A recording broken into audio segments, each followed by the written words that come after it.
Hello and welcome to Priya Career Institute's English class। यह video intermediate English के लिए है और आज का टॉपिक है meanings and usage of prepositions for exercise 6।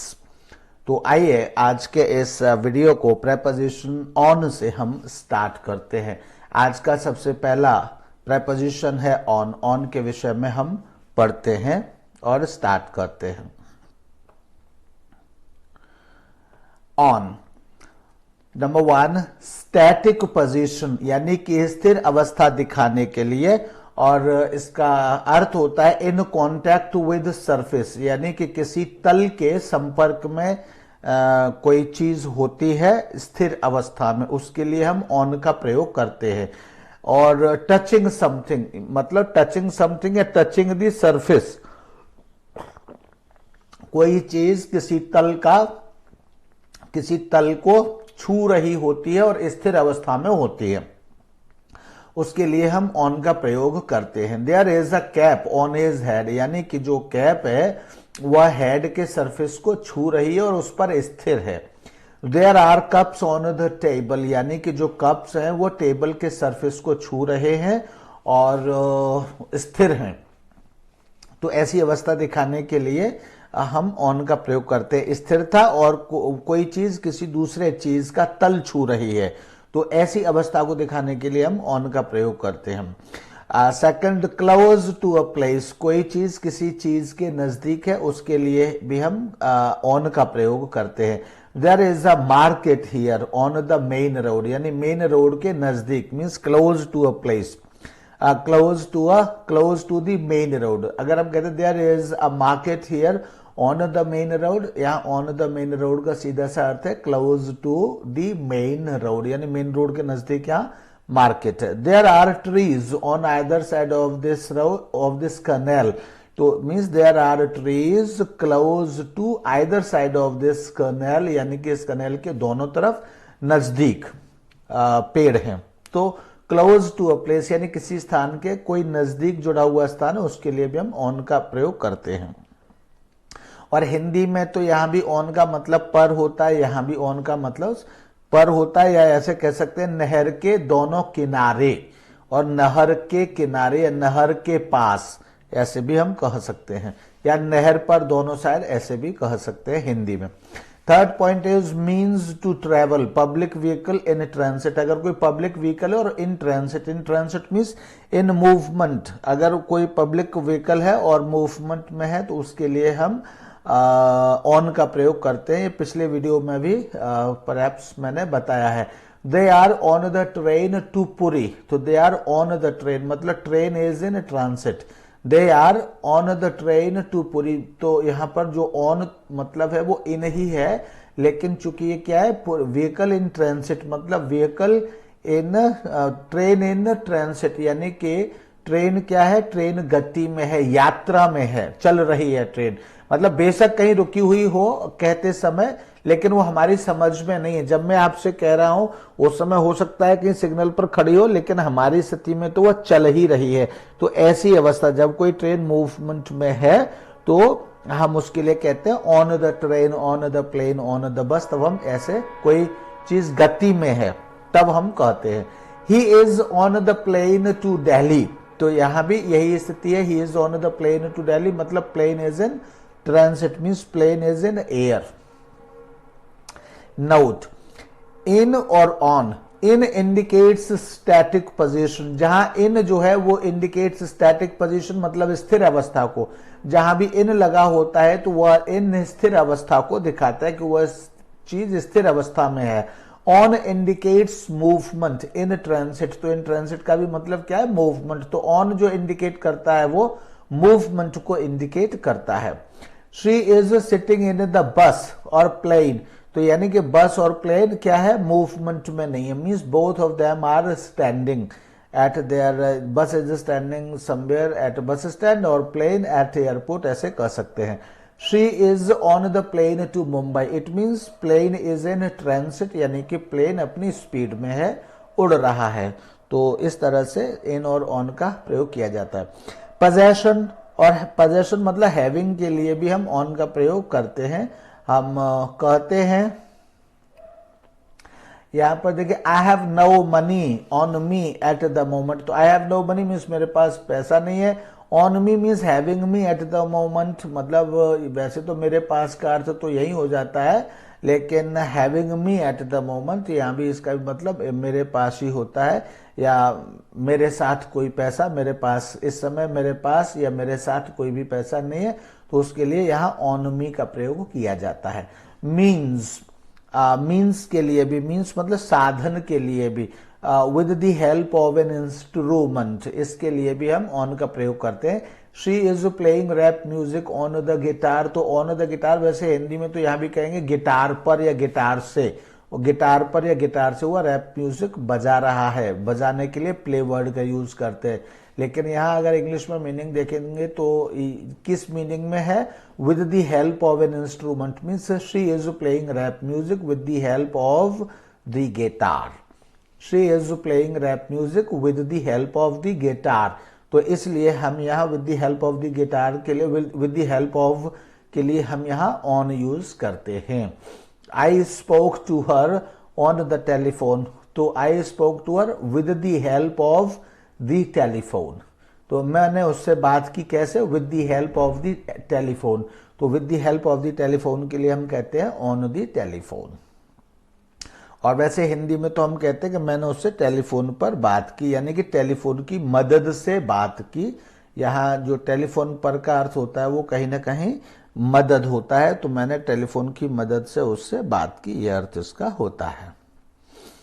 Then is now support one self with the help of something, यानी कि किसी की मदद से किसी चीज को सपोर्ट करने के अर्थ में भी ऑन का प्रयोग होता है। जैसे he has to live on a small pension, तो means he has to live support with the help of something, means with the help of a small pension, or he has to live supporting himself with the help of pension, ऐसे आप कह सकते हैं।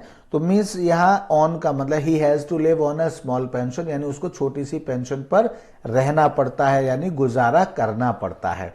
Students find it difficult to live on, to live on मतलब to support themselves with the help of their meager stipends। तो इस तरह से यहाँ ये मतलब छोटी सी आमदनी पर, तो यहाँ भी इसका ऑन का मतलब पर ही है। 7th point, state of being, professional activity. They are on holiday मतलब they are in the state of being holiday, यानी कि वे छुट्टी की स्थिति या अवस्था में है। तो on holiday, on picnic, on he is on tour, he is on duty, professional activity के लिए कह सकते हैं ही इज ऑन ड्यूटी। तो इस तरह से ऑन का प्रयोग यहाँ भी state of being professional activity के लिए किया जाता है। मतलब वो जब किसी चीज के द्वारा ऑक्यूपाई है, मतलब कि किसी स्थिति में है, तब उसके लिए आप ऑन का प्रयोग कर सकते हैं। किसी स्थिति का मतलब है कि आप स्टेट ऑफ बीइंग हॉलीडे आप कह सकते हैं। स्टेट ऑफ मतलब किसी चीज के होने की स्थिति में है, यानी छुट्टी होने की स्थिति में है आप, यानी आप छुट्टी मना रहे तो ऑन हॉलीडे आप कहते हैं। He is on tour, he is on tour मतलब वह टूर पर है, हिंदी में ऐसे कहेंगे। वह छुट्टी पर है, टूर पर है, ड्यूटी पर है, पिकनिक पर है। तो इस तरह से पर के लिए यहां हम ऑन लगाते हैं। नेक्स्ट इज कॉज, कारण के लिए भी he was acquitted on the verdict of the jury. तो यहाँ पर ऑन मतलब ही वॉज अक्विटेड, उसको छोड़ दिया गया था। क्यों छोड़ दिया गया था? उसका कारण था cause was the verdict of the jury. तो वो कॉज दिखाने के लिए हम ऑन लगाते हैं। ही वॉज अक्विटेड किस पर? On the verdict of the jury, यानी जरी की वर्डिक्ट पर, जरी के वर्डिक्ट पर मतलब जरी के न्याय पर उसको छोड़ दिया गया था। ही वॉज अक्विटेड मतलब उसको छोड़ दिया गया था, निर्दोष छोड़ दिया गया था या निर्दोष घोषित किया गया था। The driver stopped the bus on my request. तो ऑन माई रिक्वेस्ट का मतलब क्या है? The driver stopped the bus, the cause was my request. तो द कॉज वॉज को हम कहते हैं ऑन माई रिक्वेस्ट। तो इसलिए ऑन मतलब कॉज दिखाने के लिए ऑन का प्रयोग करते हैं। या हम ऐसे कह सकते हैं the driver stopped the bus my request. तो अब हमको ये दिखाना है कि माई रिक्वेस्ट दिखाना और ये दिखाना है कि माई रिक्वेस्ट जो है वो कारण था, तो उस कारण को दिखाने के लिए हम ऑन का प्रयोग करते हैं। हमेशा कई बार ये जो यहाँ मीनिंग्स जो दिए होते हैं वो वास्तव में मीनिंग्स तो होते हैं लेकिन उन शब्दों में फिट नहीं होते हैं जैसा कि हम करना चाहते हैं कई बार। तो वो तब हम ऐसे इस तरह से भी हमें एक्सप्लेन कर लेना चाहिए, जैसे the driver stopped the bus my request, लेकिन उसका कारण क्या था? कारण मेरा रिक्वेस्ट था। ड्राइवर ने बस रोक दी लेकिन कारण क्या था? मेरा रिक्वेस्ट। तो अब यह रिक्वेस्ट दिखाने के लिए हम क्या प्रेपोजिशन, हम केवल माई रिक्वेस्ट तो नहीं कह सकते, तो इसलिए इस रिक्वेस्ट को बस से और इस पूरे सेंटेंस से कनेक्ट करने के लिए हमको यहां ऑन लगाने की जरूरत है, जब क्योंकि प्रेपोजिशन से ही हम इसको कनेक्ट कर सकते हैं। तो इसलिए ऐसी स्थिति के लिए ऑन प्रयोग किया जाता है। यही आपको सीखने की आवश्यकता है। The driver stopped on my request, on my proposal या ऑन माई ऑर्डर, ऐसे भी हम कह सकते हैं। We congratulated her on her success. तो वी कंग्रेचुलेटेड हर, क्यों? The cause was her success. तो हर सक्सेस को दिखाने के लिए हमको यहां ऑन लगाने की आवश्यकता है। और इसको ऐसे भी कह सकते हैं कि कंग्रेचुलेट के साथ अगर कंग्रेचुलेट का रीजन दिखाना है या कारण दिखाना है तो आप ऑन का प्रयोग करेंगे, ऐसे भी कह सकते हैं। Congratulated her on holiday, congratulated her on Diwali, congratulated her on festival, congratulated her on promotion, congratulated her on her success, ऐसे कर सकते हैं। नेक्स्ट पॉइंट इज डायरेक्शन, यानी direction. You can see the zoo on the left. तो ये जो यहाँ मतलब डायरेक्शन के अर्थ में भी हम ऑन का प्रयोग कर सकते हैं। जैसे you can see the zoo, कहां पर? डायरेक्शन इज द लेफ्ट, यानी लेफ्ट डायरेक्शन में। तो लेफ्ट डायरेक्शन बताने के लिए हमने यहां क्या लगा दिया? ऑन लगा दिया। जैसे हिंदी में कहा लेफ्ट डायरेक्शन में, तो हमको बोलना ही पड़ेगा। जिस तरह से हमको हिंदी में मैं शब्द बोलना पड़ेगा, उसी तरह से इंग्लिश में हमको यहां पर डायरेक्शन दिखाने के लिए हमको ऑन कहना पड़ेगा। तो ऑन द लेफ्ट, लेफ्ट क्या है? डायरेक्शन है। तो you can see the zoo on the left, ऐसे हम कह सकते हैं। He pulled a dagger on the traveler। तो जो है डैगर उसने पुल कर लिया, लेकिन डैगर का डायरेक्शन क्या था? तो ऑन द ट्रेवलर, यानी ट्रेवलर की तरफ उसने डैगर को पुल किया, यानी डायरेक्शन क्या था? ट्रेवलर। और हिंदी में कहेंगे तो यहां भी कहेंगे लेफ्ट साइड पर, यहां कहेंगे ट्रेवलर पर उसने डैगर को पुल कर लिया। डैगर एक तरह का चाकू टाइप का चीज होता है, खंजर कह सकते हैं। There is now a focus on eradicating corruption in life। तो फोकस का डायरेक्शन क्या है? eradicating corruption। फोकस का डायरेक्शन क्या है? eradicating corruption। तो there is now a focus on eradicating corruption in public life।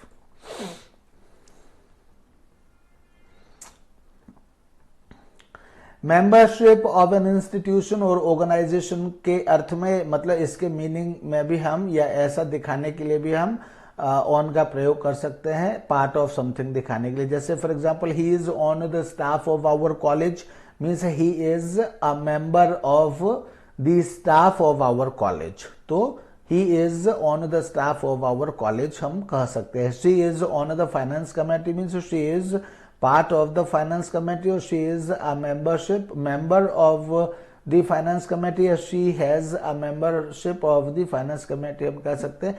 Means ये कि वो भी इस कमेटी की मेंबरशिप उसके पास भी है, या मेंबर है या पार्ट है, ये दिखाने के लिए ऑन हम कहते हैं। Means she is on the finance committee. जब हम कहते हैं she is on the finance committee का मतलब निकाला जाता है कि she is the member of the finance committee. या कंसर्निंग का मतलब होता है रिलेटेड टू समथिंग, यानी कि on the subject of something, यानी कि about.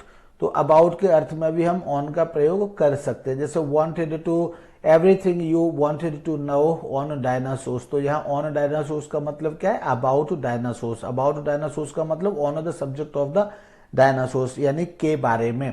Everything you wanted to know on dinosaurs, यानी डायनासोर्स के बारे में जो भी कुछ तुम जानना चाहते थे, is here in this book, वो इस किताब में है। This is a film on how to take good care of cats. तो यह फिल्म है किस पर है? तो ऑन हाउ टू टेक मतलब विषय है हाउ टू टेक के बारे में, तो यहाँ इसी संबंध में यानी अबाउट के मीनिंग में यहाँ ऑन यहाँ भी लगाया गया है। 12th पॉइंट इज टाइम, यानी कि ऑन प्लस डे, यानी डे के साथ क्या आता है, ऑन आता है, डेट के साथ भी क्या आता है, ऑन आता है, और स्पेशल ओकेजन के साथ भी क्या आता है, ऑन आता है। तो यही चीज यहां पर फिर से देखिए, ये पिछले वीडियो में भी आया था। शी गोज होम, तो ये क्या है, डेज नेम है, तो डे का डेज नेम्स के साथ क्या आता है, ऑन आता है, ऑन प्लस डे, तो on Sundays. She goes home on Sundays means every Sunday, maximum Sundays. He will get back on the morning of June 5, अगर यह मॉर्निंग भी नहीं होता तो भी, अगर जून 5 होता तो भी यह ऑन ही आता है। He will get back on the June 5, ऐसे भी हो सकता है, और अगर मॉर्निंग आया है तो भी ही will get back on the morning of June 5, यानी कि यहां पर पहले टाइम आया है, टाइम के बाद डेट आया है या डे का नेम आया है। यहाँ टाइम और टाइम के बाद डे या डेट दोनों पिछले वीडियो में हमने देखा था, तो तब यहाँ पर ऑन ही आता है। On weekends we go to the gym, तो ऑन वीकेंड्स मतलब on weekends we go to the gym, तो ये क्या है, ये टाइम है, ऑन डे, डेट और स्पेशल ओकेजन, तो ये जो वीकेंड है ये क्या है, स्पेशल ओकेजन है, तो on weekends we go to the gym.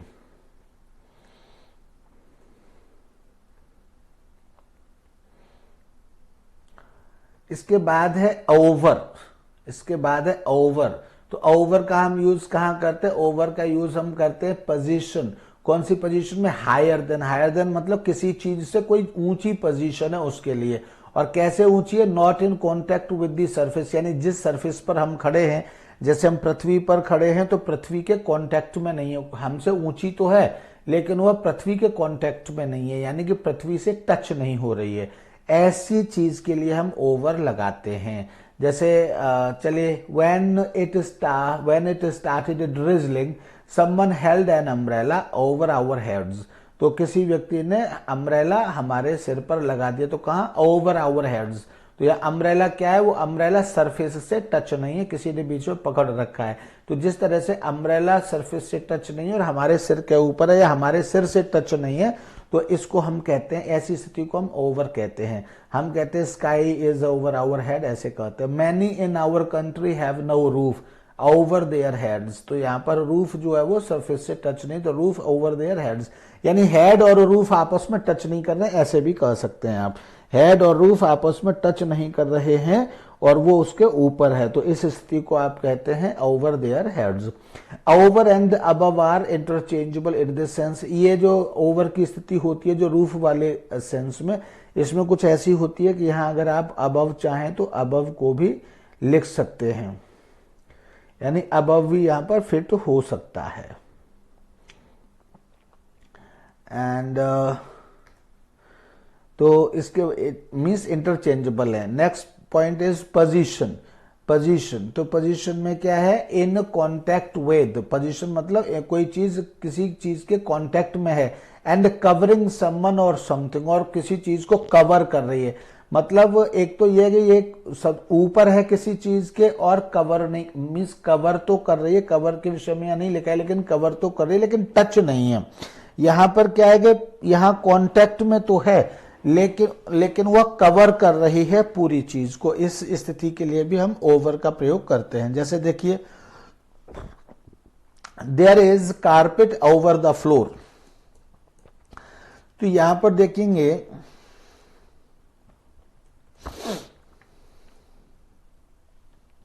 हम कहेंगे there is carpet over the floor, इसका मतलब है कि कारपेट फ्लोर पर है और इसने फ्लोर को पूरा ढका हुआ है, यानी कि फ्लोर में कोई जगह खाली नहीं बची, जितना कमरा है उतना ही, जितना फ्लोर है मतलब जितना कमरे में फ्लोर है उतना ही उस पर पूरा कारपेट है, कहीं भी कोई जगह खाली नहीं बची, तब हम कहते हैं ओवर द फ्लोर। यहां पर हम ऑन द फ्लोर नहीं कहेंगे, पूरा फ्लोर ढक लिया है उसने, तब हम कहेंगे over the floor. So there is carpet over the floor. She spread blanket over her husband, उसने अपने हस्बैंड के ऊपर कंबल फैला दिया या कंबल ओढ़ा दिया, उसको वैसे फैला दिया, तो यहाँ क्या over her husband, over her husband का मतलब क्या है कि उस कंबल ने उसको पूरा ढक लिया। जब पूरा ढक लिया तो ओवर हर हस्बैंड इस तरह से कहेंगे। अबव इज नॉट पॉसिबल, यार चूंकि वो चीज कॉन्टेक्ट में है इसलिए यहाँ, और वो हायर नहीं है इसलिए यहाँ अबव पॉसिबल नहीं है, यहाँ पर सिर्फ ओवर ही कहा जा सकता है। Third point is position on the other side. On the other side मतलब के दूसरी तरफ, इस अर्थ में भी ओवर का प्रयोग किया जाता है। On the other side means के दूसरी तरफ। जैसे for example may I go over the lawns and collect my things, यानी may I go over the lawns means may I go on the other side of the lawns, यानी मैं क्या lawn के दूसरी तरफ जा सकता हूं, एंड कलेक्ट माई थिंग्स, और मैं अपनी चीजें कलेक्ट कर सकता हूं। तो यहाँ other side of the, on the other side of something कहने के लिए भी हम ओवर का प्रयोग करते हैं, यानी कि जिस तरह से हमने लोन्स के विषय में हमने सेंटेंस पढ़ा, may I go over the lawns and collect my things, यानी क्या मैं लोन्स के दूसरी तरफ जा सकता हूं और अपनी चीजें कलेक्ट कर सकता हूं, that is. And then is next thing is, can we come over to your house this evening? तो can we come over to your house? Over, can we come over मतलब क्या हम दूसरी तरफ आ सकते हैं, to your house तुम्हारे घर के दूसरी तरफ, this evening इस शाम को। इसी तरह फोर्थ पोजीशन दिखाने के लिए from one side to the other side, from one side to the other side का मतलब है के पार। जैसे there is a long bridge, वहां पर एक बहुत लंबा ब्रिज है, over this river, over this river means नदी के पार, यानी इस साइड से लेकर और उस साइड तक। हालांकि हम इसको हिंदी में कहते हैं नदी पर एक लंबा ब्रिज है, तो नदी पर एक लंबा ब्रिज है का मतलब क्या है, इस साइड को टच कर रहा है और दूसरी साइड को टच करता हुआ एक ब्रिज है। तो इस स्थिति को भी from one side to the other side की स्थिति को भी हम ओवर के अर्थ में कहते हैं, या मीन्स इसके लिए ओवर वर्ड हम यूज करते हैं। Fifth point is in every part of something. In every part of something, कोई चीज हर पार्ट में, किसी चीज के एवरी पार्ट में अवेलेबल है, उसके लिए भी हम ऑल ओवर यूज करते हैं, मीन्स ओवर यूज करते हैं और ऑल ओवर भी यूज करते हैं। All over plus noun, all over plus noun के रूप में हम यूज करते हैं। देयर इज वाटर, तो ऑल ओवर का मतलब यहां पर है एवरीवेयर, या particularly all over plus noun ही हम यूज करते हैं। तो there is water all over the playing field, playing field means playing ground, तो there is water all over means everywhere और in every part of the playing field, ऐसे हम कहेंगे। तो यहां चूंकि पूरा ग्राउंड ही है भरा हुआ, या फील्ड ही है पूरा, तो यहाँ ऑल ओवर ही कहेंगे। ऑल ओवर मीन्स एवरीवेयर और every part, all over the playing ground, all over the city, all over the country, all over the state, all over the district, हम ऐसे कह सकते हैं। इसी तरह से the police conducted a search all over the premises, हमने कहा। इसी तरह से सिक्स पॉइंट इज कॉज, यहां यानी कारण बताने के लिए भी ओवर का। The brothers often quarrel over their ancestral property, property, तो ये प्रॉपर्टी के तो इसमें कारण क्या है, कॉज क्या है, कॉज दिखाने के लिए कॉज है देयर एंसेस्ट्रल प्रॉपर्टी, तो देयर एंसेस्ट्रल प्रॉपर्टी दिखाने के लिए हमको ओवर, यानी ये क्या है कि कारण है, इस कारण को दिखाने के लिए हम ओवर का प्रयोग करते हैं। So the brothers often quarrel over their ancestral property, and तो के ऊपर, हिंदी में तो कहेंगे कि प्रॉपर्टी के ऊपर, लेकिन इंग्लिश में over their ancestral property. Seventh point is control और ऑथोरिटी के अर्थ में भी हम ओवर का प्रयोग करते हैं। In this office there is no one over mister Rao, over mister Rao का मतलब कोई इनकी ऑथोरिटी के रूप में मिस्टर राव के ऊपर नहीं है, तो यहाँ अबव भी हम कह सकते हैं, मतलब अवर अबव, इसका अर्थ हम अबव भी मान सकते हैं, मिस्टर राव के ऊपर कोई नहीं है, so above Mister Rao there is no one, हम ऐसे भी कह सकते हैं। तो ये जो अबव नहीं है तो उसका भी मतलब क्या है कि कोई कंट्रोल नहीं है या फिर कोई ऑथोरिटी नहीं है, यानी there in this office there is no authority over mister Rao, तो मिस्टर राव से ऊपर या कोई नहीं है। The chairman of the board presided over the meeting, तो यहाँ presided over the meeting means controlled the meeting हम कह सकते हैं, या मीटिंग का की एक ऑथोरिटी बना हुआ। Chairman of the board presided, presided means sat there, and took the seat, किस रूप में, as the authority of the meeting, as the authority of the meeting. तो ये प्रेजाइडेड ओवर एक्चुअली पूरा फ्रेज होता है, तो यहां इसलिए ओवर को लगाया गया एक ऑथोरिटी के रूप में। नेक्स्ट 8 पॉइंट इज, आपने ओवर, गेम इज ओवर ऐसे बहुत बार सुना होगा, तो मोर देन के लिए भी, फिनिश्ड के लिए भी ओवर हालांकि यूज किया जाता है और मोर देन के लिए भी यूज किया जाता है। दिस रोड इज ओवर मतलब जरूरत से ज्यादा, तो this road is over 500 miles और किलोमीटर्स लॉन्ग, यानी कि 500 से ज्यादा किलोमीटर या माइल्स लंबी है यह सड़क। शी इज ओवर 40 नाउ, यानी वह 40 से ऊपर है, तो मीन्स मोर देन 40 है। Over can be replaced by above in this sense, इस सेंस में ओवर की जगह अबव को भी लिखा जा सकता है। पीरियड ऑफ टाइम यानी ड्यूरिंग, यानी के दौरान, ये कहने के लिए भी ओवर का प्रयोग हम कर सकते हैं। We can sort out our problem over lunch, यानी लंच के दौरान, या over a cup of tea यानी कप ऑफ टी के दौरान। Think about what I told you over the weekend, यानी वीकेंड के दौरान या वीकेंड के दरमियान या दौरान मैंने तुमसे क्या कहा था, सोचो इस विषय में। तो over the weekend, over the meeting, इस तरह से over the discussion and over the program, यानी प्रोग्राम के दौरान। Next point is 14 on, over and above. इनमें एक कंपैरिजन यहां पर बात की जाएगी कि ऑन कहां लगाते हैं, ओवर का अर्थ क्या है और कहां पर ये ज्यादातर यूज होता है, और अबव इनमें आपस में क्या रिलेशन है या कंपैरिजन है, तो इस विषय पर यहां पर बात की जाएगी। जब ये एक साथ 2-2, 3-3 लिखे हुए होते, इसका मतलब है कि आपस में इनका रिलेशन या इनके मीनिंग्स को कंपेयर किया जाएगा। तो ऑन इंडिकेट्स कॉन्टैक्ट, जहां भी ऑन आएगा वो कहीं ना कहीं किसी न किसी तरह का कॉन्टैक्ट दिखाएगा। On indicates contact of one thing with another, एक चीज का संबंध किसी दूसरी चीज से है, ये ऑन दिखाता है।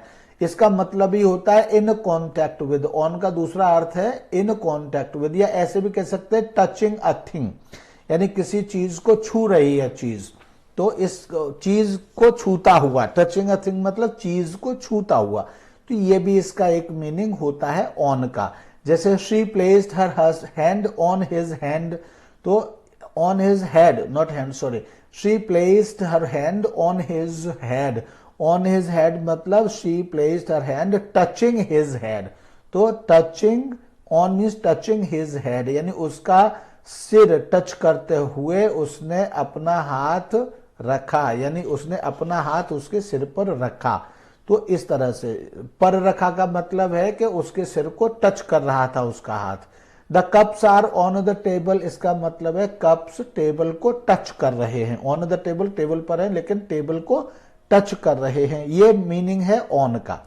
ओवर का मीनिंग क्या है, over indicates absence of contact, over में यूजुअली कॉन्टैक्ट नहीं होता, हालांकि जो कारपेट और सरफेस जो फ्लोर वाला है उसमें कांटेक्ट होता है, लेकिन उसमें कांटेक्ट होता है तो उसमें पूरे फ्लोर को कवर किए हुए होता है। यूजुअली ऐसी एक दो को छोड़ दिया जाए तो यूजुअली जो एक दो सेंस है उनमें ओवर में कांटेक्ट नहीं होता है, नॉट टचिंग अ थिंग, और चीज को छू भी नहीं रहा होता है, और हायर देन समथिंग, और किसी चीज से ऊंचा होता है, जैसे छत है मेरे सिर को छू नहीं रही है और सिर से ऊपर है, तो हम इसके लिए ओवर वर्ड यूज करते हैं। There is a spider over his head, यानी उसके सिर पर मकड़ी है, तो मकड़ी क्या है, वो टच नहीं कर रही है, उसके सिर पर है लेकिन उस सिर को टच नहीं कर रही है, उससे टच नहीं कर रही है, कॉन्टैक्ट नहीं, और उससे ऊपर है, इसलिए उसके साथ हम ओवर का वर्ड यूज करते हैं।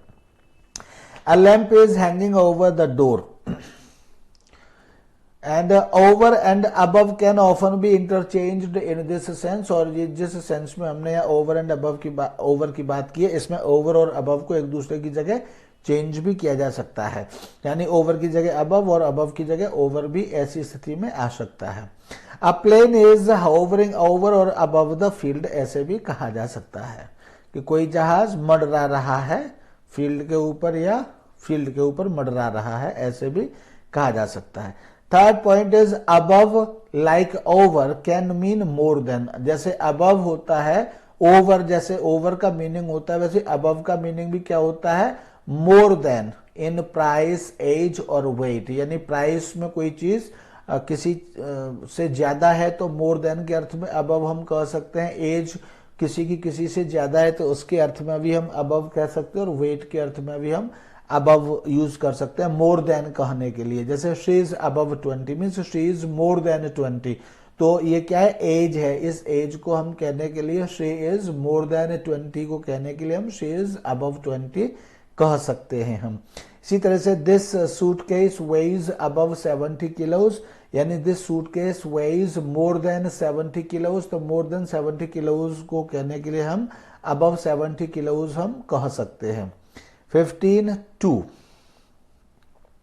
टू का मतलब क्या है, एक तो टू का प्रयोग हम डेस्टिनेशन के लिए करते हैं। यहाँ डेस्टिनेशन में टू का प्रयोग जो होता है उसका अर्थ होता है टुवर्ड्स, टुवर्ड्स मतलब की ओर, यानी तो इस अर्थ में हम टू का प्रयोग करते हैं की ओर, यानी in the direction of, towards.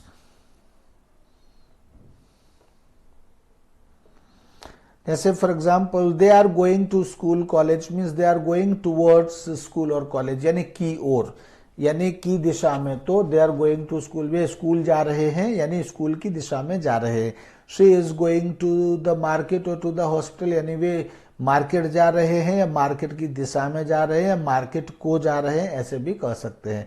Note, to और from, two is the opposite of from, ये फ्रॉम जो है टू का ऑपोजिट होता है, या फ्रॉम टू का ऑपोजिट या टू फ्रॉम का ऑपोजिट, एक दूसरे के ऑपोजिट होते हैं। Because from means away from a place, क्योंकि फ्रॉम का मतलब किसी स्थान से दूर होना होता है, इसलिए दोनों एक दूसरे के ये ऑपोजिट होते हैं। और टू का मतलब किसी स्थान की ओर जाना यानी नजदीक जाना होता है। They are going home from school college, यानी कि वे स्कूल या कॉलेज से घर जा रहे हैं, तो यहां फ्रॉम का मतलब से है। Next point is second point, direction, यानी कि डायरेक्शन के अर्थ में भी टुवर्ड्स भी डायरेक्शन ही था, तो टुवर्ड्स डायरेक्शन के अर्थ में भी यहाँ डायरेक्शन का मतलब दिशा से है। Direction in the direction mentioned, यानी जो डायरेक्शन बताया है उस डायरेक्शन में, बताए गए डायरेक्शन में बताई गई दिशा में, ये कहने के लिए भी हम टू का प्रयोग करते हैं। जैसे there is a river, there is a river to the north of this town, तो to the north of this town का मतलब क्या है, in the direction of the north of this town, यानी इस टाउन के नॉर्थ डायरेक्शन में इधर एक रिवर है, तो there is a river to the north of this town हम ऐसे कह देते हैं। There is an ocean to the south, मतलब in the direction of south कहने की जगह to the south of this country हम कह देते हैं, यानी कि इस कंट्री के दक्षिण में एक समुद्र है, तो there is an ocean to the south of this country हम ऐसे कह सकते हैं। नोट, टू और ऑन इनके विषय में, टू इंडिकेट्स डायरेक्शन, टू जो इंडिकेट करता है, दिखाता है, दर्शाता है, वह डायरेक्शन यानी दिशा को दर्शाता है। ऑन इंडिकेट्स नियरनेस, और जो ऑन है वह नजदीकी को दिखाता है, ऑन नजदीकी को दिखाता है और टू डायरेक्शन को दिखाता है। यानी ऑन जो है नियरनेस मतलब क्लोज टू अ प्लेस, किसी स्थान के नजदीक कोई चीज है यह दिखाता है। There are houses on either side of this road, घर के दोनों तरफ मकान है, तो ये क्या है, नजदीकी दिखाता है, तो यहां पर हमने ऑन यूज किया। थर्ड पॉइंट इज पर्सन को दिखाने के लिए भी हम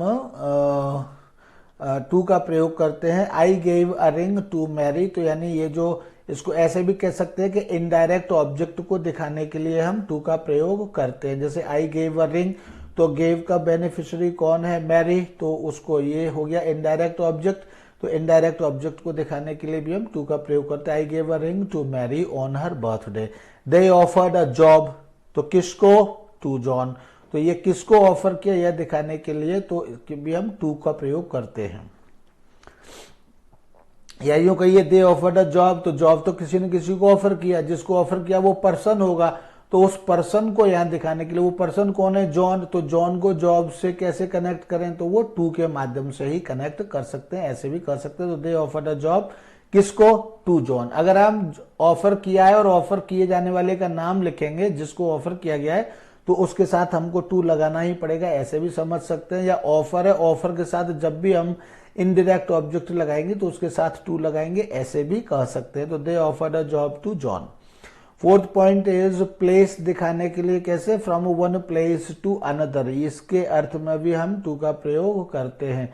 दे are travelling from one place to another, तो यहाँ to another means to Mumbai. They are travelling from Delhi to Mumbai, यानी कि दिल्ली से स्टार्ट कर रहे हैं और मुंबई, तो मतलब लास्ट डेस्टिनेशन क्या है, वो मुंबई है, ये दिखाने के लिए हमने टू का प्रयोग किया। जैसे हम कहते हैं दिल्ली से मुंबई तक, हैदराबाद से मुरादाबाद तक, इस तरह से। A bee moves from a flower to flower means एक फूल से दूसरे फूल तक, या फूल से फूल पर, इस तरह से भी हम कहते हैं। यानी कि इस तरह फ्रॉम के साथ टू यहाँ प्रयोग होता है, इस तरह से ध्यान रखें तो ज्यादा अच्छा है। फिफ्थ पॉइंट इज स्टेट और कंडीशन दिखाने के लिए, यानी चेंज ऑफ स्टेट दिखाने के लिए भी टू का प्रयोग होता है। जैसे वी वर मूव्ड, तो ये चेंज हो गए, वी वर मूव्ड, किस में मूव हो गए हम, टू टेयर्स, यानी कि आंसुओं में से द्रवित हो गए। वी वर मूव्ड यानी हम द्रवित हो गए to tears by her story. Here is a classic case of rags, तो रैग्स तो उसकी पहली स्थिति थी और रैग्स से किस में आए, रिचेज में आए। तो स्टेट क्या हुई, स्टेट में चेंज आया। पहले स्टेट क्या थी, रैग्स थी, और उसके बाद दोबारा क्या हो गई, मीन्स नेक्स्ट टाइम वो स्टेट क्या हो गई, रिचेज हो गई। तो रैग्स टू रिचेज, तो इसको दिखाने के लिए भी टू का प्रयोग, यानी इस तरह का चेंज दिखाने के लिए भी टू का प्रयोग किया जाता है।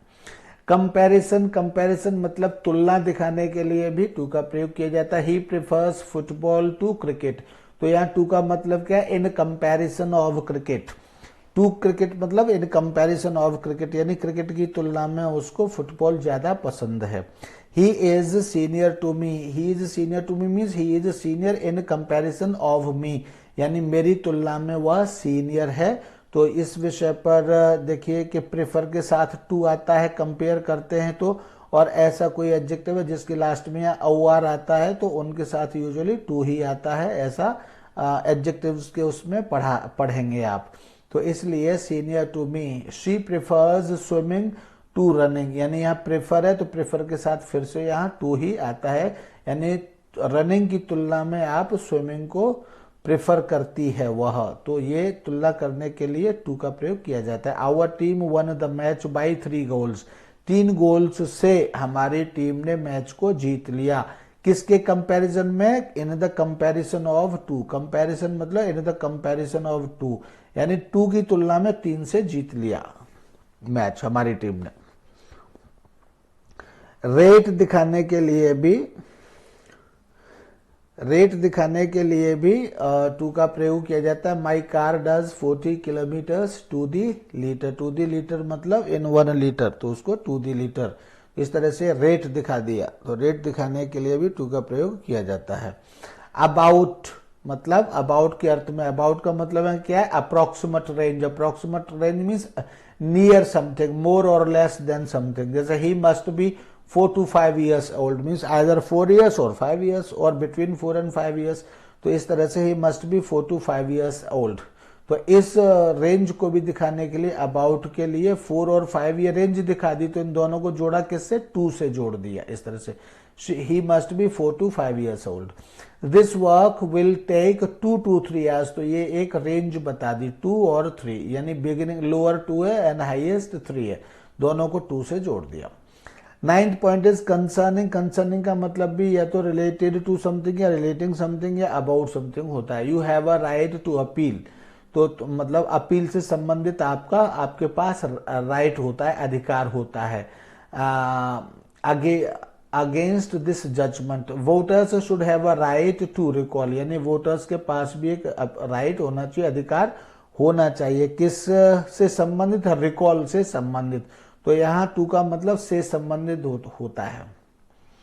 वैसे राइट के साथ अगर ऐसे नहीं भी ये नहीं होता है तो राइट के साथ हमेशा टू आता है, ऐसे भी ध्यान रख सकते हैं। जैसे होता है right to information, right to knowledge, right to study, right to education, तो राइट के साथ। सो राइट टू एजुकेशन मतलब एजुकेशन से संबंधित राइट, राइट टू स्टडी मतलब पढ़ाई से संबंधित राइट, राइट टू इंफॉर्मेशन मतलब इंफॉर्मेशन सूचना से संबंधित अधिकार, ऐसे। 10th point is time. तो यहाँ टाइम के लिए भी टू का प्रयोग होता है, लेकिन यहाँ टू का मतलब बिफोर होता है। जैसे इट इज 15 मिनट्स टू 9, तो यहाँ टू का मतलब है before 9। It is 15 minutes before 9। Before 9 मतलब 9 से पहले, यानी कि 8:45, यानी कि 9 बजने से पहले अभी 15 मिनट बाकी है, यानी कि यह 8:45 बजे हुए हैं। इट इज 8:45, तो ये क्वार्टर क्या है, ये भी 15 मिनट है, तो इट इज 8:45 मतलब यह अभी 9 बजने से पहले क्वार्टर है, यानी कि 8:45 बजे हुए हैं। देन इज ये यहां पर लास्ट है, एंड इसके बाद फिर हम पहुंच रहे हैं, और इसके बाद ये प्रेपोजिशन का टॉपिक आज फिनिश हो जाएगा। फिनिश होने का मतलब ऐसा नहीं है कि अब प्रेपोजिशन में कुछ पढ़ने को नहीं बचेगा, अभी बहुत सारी चीज़ें हैं, उनको भी समय समय पर पढ़ते रहेंगे। एंड इसके बाद भी मैं कुछ वीडियोस दूसरे रेमेडियल ग्रामर में डालने की कोशिश करूंगा, तो उनको भी देखेंगे और पढ़ने की कोशिश करेंगे। Two is used in British English. British English में टू का प्रयोग किया जाता है। इट इज 10 to 9, यहां भी टू का मतलब बिफोर है, यानी कि 9 बजने में 10 मिनट कम है। Of is used in American English. American English में ऑफ यूज किया जाता है टू की जगह पर। इट इज 10 of 9, तो यहां भी इसका भी मतलब क्या है कि 9 बजने में 10 मिनट कम है। 11th point is time inclusion के लिए। The exhibition will be open from 10 in the morning to 6 in the evening. तो यहां मतलब 10 बजे से और 6 बजे तक एक्सिबिशन ओपन रहेगी। तो इस अर्थ में है from 10 in the morning to 6 in the evening. तो यहां 10 बजे से 6 बजे तक ये इसके अर्थ में है, इस अर्थ में है 10 बजे से 6 बजे तक, यानी बजे से लेकर इतने बजे से लेकर इतने बजे तक के अर्थ में फ्रॉम और टू का प्रयोग यहां किया जा रहा है। The market is open from Monday to Saturday, यानी कि मंडे से और सैटरडे तक मार्केट ओपन है। हालांकि यहां पर इंक्लूजन लिखा हुआ है, इंक्लूजन, लेकिन इंक्लूजन में अभी थोड़ा सा कहीं कहीं पर दो चीजें होती हैं, आगे थोड़ा सा क्लियर करना पड़ेगा। आगे इसके लिए मैं वीडियो ढूंढ करके बनाऊंगा आपको, क्योंकि कभी कभी इसमें इंक्लूडेड होता है ये सैटरडे, और कभी कभी इंक्लूडेड नहीं माना जाता है। तो वो क्या परिस्थितियां हैं कि कभी कभी सैटरडे इंक्लूडेड माना जाता है और कौन सी परिस्थितियों में नहीं माना जाता है, इस विषय पर मैं बाद में वीडियो बनाऊंगा, आप देखते रहिए या पूछ लीजिए बाद में। Next point is under. Next point is under. Under का मतलब वैसे तो किसी के नीचे या बिलो समथिंग, मतलब किसी चीज से नीचे। इंडिकेट्स प्लेस और पोजीशन, ये प्लेस और पोजीशन को दिखाता है। The man hid the files under his coat, यानी उसने अपने कोट के नीचे छिपा ली files. The guests are sitting under a tree, यानी वो पेड़ के नीचे बैठे हुए हैं गेस्ट्स, तो मतलब बिलो समथिंग, यानी किसी चीज के नीचे, यानी ये बिलो जो है वो एक तरह से अबव का ऑपोजिट होता है यहां पर। बिलो इन रैंक और ऑथोरिटी, यानी रैंक और ऑथोरिटी में कोई नीचे है उसको भी हम अंडर कहते हैं। जैसे the council of ministers has to function under the prime minister, यानी in the authority of prime minister, यानी प्राइम मिनिस्टर की ऑथोरिटी में, यानी कि प्राइम मिनिस्टर के नीचे काम करना पड़ता है। तो यहां भी हम बिलो के अर्थ में, यानी अंडर के, अंडर का मतलब बिलो यानी के नीचे के अर्थ में होता है। यहां in first and second under is opposite of above and over, over and above दोनों का ही ऑपोजिट होता है under. Below a specified age, कोई स्पेसिफाइड एज के अर्थ में भी बिलो के अर्थ में अंडर का प्रयोग किया जाता है। This film is not meant for those under 18, under 18 मतलब बिलो 18। तो ये जो है, ये जो स्पेसिफाइड एज है, ये 18 क्या है, स्पेसिफाइड एज, यानी बताई गई कोई उम्र है, उससे नीचे के लिए यह फिल्म नहीं है। तो यह कहने के लिए below 18, below 12, below 15, below 20, below 25, इस तरह से इसको हम कहते हैं। मीन्स बिलो का मतलब है under 18, under 25, under 15, under 12, under 16, इस तरह से। And 14th is state of something और समवन, यानी किसी व्यक्ति या किसी वस्तु की कोई स्थिति यानी दशा बताने के लिए, स्टेट बताने के लिए भी हम अंडर का प्रयोग करते हैं। This road is under repair, यानी कि उसकी जो स्थिति है वह अंडर रिपेयर है, रिपेयर की स्थिति में है तो अंडर रिपेयर कहते हैं। Your case is under consideration, यानी कंसिडरेशन की स्थिति में है तो under consideration. My house is still construction की स्थिति में तो अंडर कंस्ट्रक्शन उसको कहते हैं। द सिचुएशन इज कंट्रोल में है तो नाउ अंडर कंट्रोल उसके लिए प्रयोग करते हैं, यानी कंट्रोल में है तो अंडर कंट्रोल, कंस्ट्रक्शन में है तो अंडर कंस्ट्रक्शन, कंसिडरेशन में है, विचारणीय है तो अंडर कंसिडरेशन, मतलब उस प्रोसेस से गुजर रहा है। अंडर कंस्ट्रक्शन का मतलब है कंस्ट्रक्शन के फेज से गुजर रहा है, अगर अंडर कंसिडरेशन मतलब कंसिडरेशन के फेज से गुजर रहा है। And fifth is according to, according to मतलब के अनुसार हिंदी में, वैसे तो इसका एक मीनिंग स्टेटेड बाय भी होता है। तो under the rules you can't get any concession, means according to the rules और stated by the rules you can't get any concession, तुम कोई कंसेशन नहीं ले सकते अंडर द रूल्स, यानी कि रूल्स के अकॉर्डिंग। तो यहाँ अंडर का मतलब according to, according to rules, rules के अकॉर्डिंग तुम कोई कंसेशन नहीं ले सकते। अंडर द न्यू लेजिस्लेशन, यानी नए लेजिस्लेशन के अनुसार, यानी according to the new legislation यानी नए लेजिस्लेशन के अनुसार age limit can be relaxed, age limit जो है वह रिलैक्स की जा सकती है। तो यह आपका टॉपिक यहीं तक था और आज प्रेपोजिशन का टॉपिक एक्सरसाइज 6 के साथ फिनिश हो गया। कोई चीज समझ में नहीं आती है you can leave your message and ask me, और अब इसके बाद दूसरा टॉपिक लेकर के जल्दी ही आपसे संपर्क मीन्स आपसे मिलेंगे अपनी आवाज के द्वारा। तब तक के लिए thank you and bye bye.